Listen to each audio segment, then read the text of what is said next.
आज की ताज़ा खबर सीधा कानूनी गलियारों से। The state of Karnataka versus Rangaraju alias Vajpayee के केस में ऑनरेबल सुप्रीम कोर्ट ने ऑब्जर्व किया कि क्योंकि पिनल लॉज में नेक्रोफीलिया एक ऑफेंस नहीं है, इस वजह से हाई कोर्ट के पार्ट एक्विटल ऑर्डर में इंटरफेयर नहीं किया जा सकता। ये केस एक ऐसे इंसिडेंट से रिलेटेड है जहां अक्यूज ने एक लेडी का मर्डर करने के बाद उसकी डेड बॉडी के साथ सेक्सुअल इंटरकोर्स किया। जस्टिस सुधांशु धूलिया और जस्टिस एहसानुद्दीन अमानुल्लाह की बेंच एक प्ली सुन रही थी जो कर्नाटका हाई कोर्ट के ऑर्डर को चैलेंज कर रही थी। हाई कोर्ट ने अक्यूज मर्डर के लिए गिल्टी माना था, लेकिन रेप के चार्जेस से एक्विट कर दिया था। कर्नाटका स्टेट गवर्नमेंट ने इसके खिलाफ स्पेशल लीव पिटीशन यानी SLP फाइल की थी। स्टेट की तरफ से एडिशनल एडवोकेट जनरल अमन पनवार ने आर्ग्यू किया कि सेक्शन 375C में जो बॉडी वर्ड है उसमें डेड बॉडी को भी इंक्लूसिवली माना जाना चाहिए।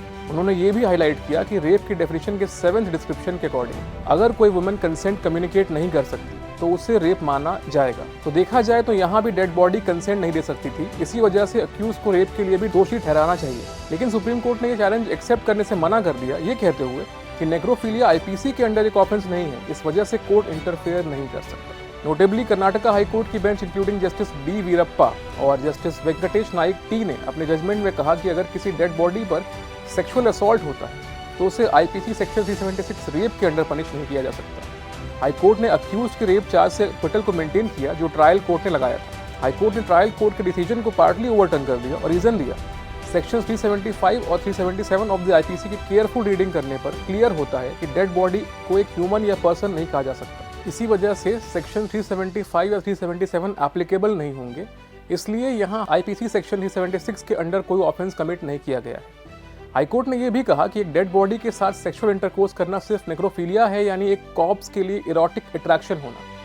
कोर्ट ने नोट किया कि नेक्रोफीलिया एक साइकोसेक्सुअल डिसऑर्डर है जिसे DSM-4 यानी diagnostic and statistical manual of mental disorders के एक ग्रुप ऑफ डिसऑर्डर्स के अंदर क्लासिफाई किया गया है, जिसमें पैराफीलिया जैसे कि पीडोफीलिया, एग्जिबिशनिज्म और सेक्सुअल मैसोशिज्म शामिल है। कोर्ट ने अक्यूज को रेप के ऑफेंस से एक्विट कर दिया, पर साथ साथ ये भी ऑब्जर्व किया कि पार्लियामेंट को नेक्रोफीलिया को पेनलाइज करने के लिए नए कानून बनाने चाहिए। बात करें हमारे अगले केस की, जो कि है the state of Tamil Nadu versus the governor of Tamil Nadu and another, जहां सुप्रीम कोर्ट ने रिसेंटली तमिलनाडु गवर्नमेंट द्वारा गवर्नर डॉक्टर RN रवि के खिलाफ दाखिल 2 रिटेड पिटीशंस की सुनवाई की।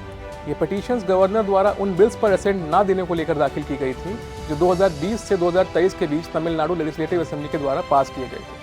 इनमें से कुछ बिल्स यूनिवर्सिटीज के वाइस चांसलर के पद से गवर्नर को हटाने से संबंधित हैं।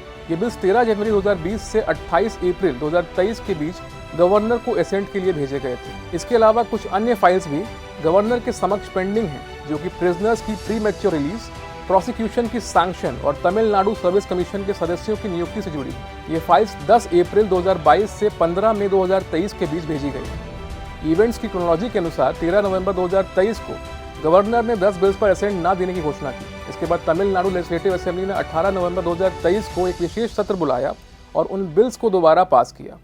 जब ये मामला अभी भी कोर्ट में सब जुडिस था तो 28 नवंबर 2023 को गवर्नर ने कुछ बिल्स को प्रेसिडेंट के पास भेज दिया, जबकि असेंबली उन बिल्स को पहले ही री इनैक्ट कर चुकी थी। गवर्नर के पहले वाले असेंट रोकने के फैसले के बाद ये तब हुआ जब सुप्रीम कोर्ट ने गवर्नर द्वारा जनवरी 2020 से पेंडिंग बिल्स को लेकर प्रश्न उठाए थे। असल में जब पहली रिट पिटीशन पर नवंबर 2023 में नोटिस इशू किया गया था तो कोर्ट ने गवर्नर के इस इनएक्शन को गंभीर चिंता का विषय या मैटर ऑफ सीरियस कंसर्न बताया था।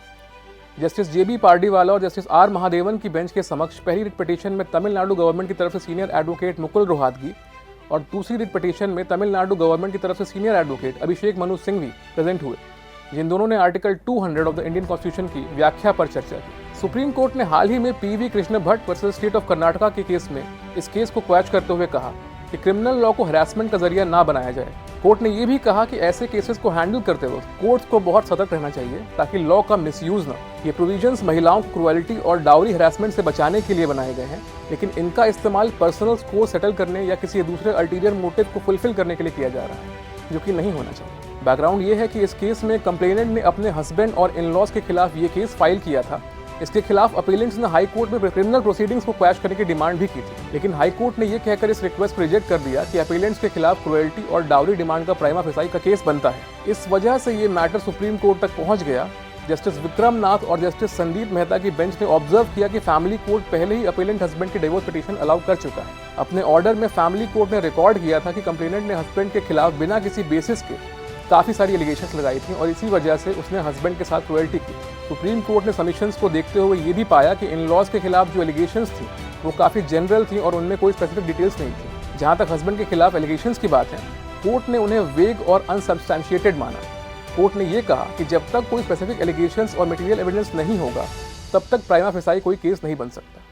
अगर किसी ऑफेंस के कमीशन को प्रूव करने के लिए सफिशिएंट एविडेंस नहीं है तो क्रिमिनल प्रोसीडिंग्स को कंटिन्यू करने की परमिशन नहीं दी जा सकती। आज के लिए बस इतना ही। मैं आशा करता हूँ आपको ये जानकारी इंसाइटफुल लगी होगी। ऐसी और इंटरेस्टिंग अपडेट्स के लिए बने रहिए हमारे साथ। तब तक के लिए स्टे क्यूरियस, स्टे लीगल।